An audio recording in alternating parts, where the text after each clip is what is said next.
A suspicious mind. The weather was getting colder, entering early October in our quiet neighborhood. The leaves had changed colors.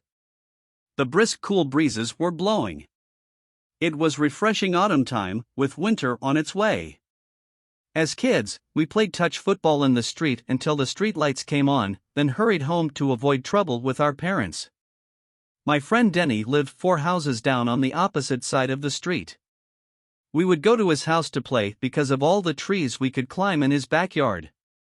Directly across from Denny's house were a small Pentecostal church and a green-painted house next to the church on the right-hand side. The people that lived in that house did not seem friendly. It was a husband and wife with a 5-year-old son named Mario. The wife, Vicky, was reasonably attractive, but the husband, Frank, was overweight and seemed grumpy sometimes. As we played football in the street in front of Denny's house, we noticed that Frank would leave for work every day at around 3 o'clock. We also noticed another man drove into their driveway around 6 often during the week. We all thought it must be a family friend or relative. This sequence of events went on during the entire summer. As kids, we did not pay much attention and continued playing in the street. At this point, it seemed that Frank had suspicions about his wife, Vicky. Being fall, it was getting dark sooner, and the street lights came on earlier, so the kids were home early.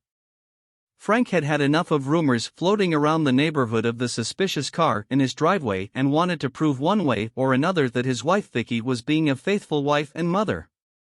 Frank left work early one night and hid behind the bushes in front of Denny's house. He also had a gun with him, along with his uncontrollable temper. Frank waited patiently behind the bushes, and time seemed to go so slowly. 6, 7, 8 o'clock, nothing was happening.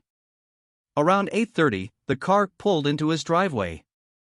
The car was not familiar to Frank, which made him angry. He was already gripping his gun tightly with anger. Frank waited about 20 minutes more before he started to walk towards the house. As he crossed the street and walked outside his house, he peeked in the living room window but saw nothing. Next, Frank peeked into the dining room window, and still nothing. When he peeked into the kitchen window, his temper exploded. His wife was passionately kissing a man who was a stranger to Frank.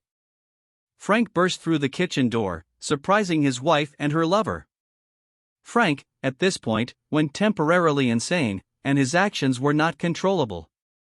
Frank grabbed his wife, shook her, and said, "How can you do this to me?" "How?"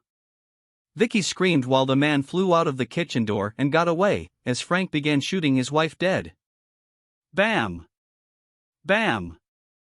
Bam! 3 shots to the head.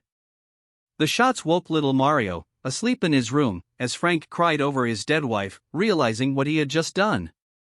The neighbors hearing the shots called the police. When the police arrived, Frank held little Mario, and both were sobbing over the dead wife and mother. Little Mario lost his mother that night and lost his father too. Frank was sentenced to life in prison. In a split second, little Mario went from having a family to being alone in this world, living in foster homes until he was 18. Written by Alvin Rivera.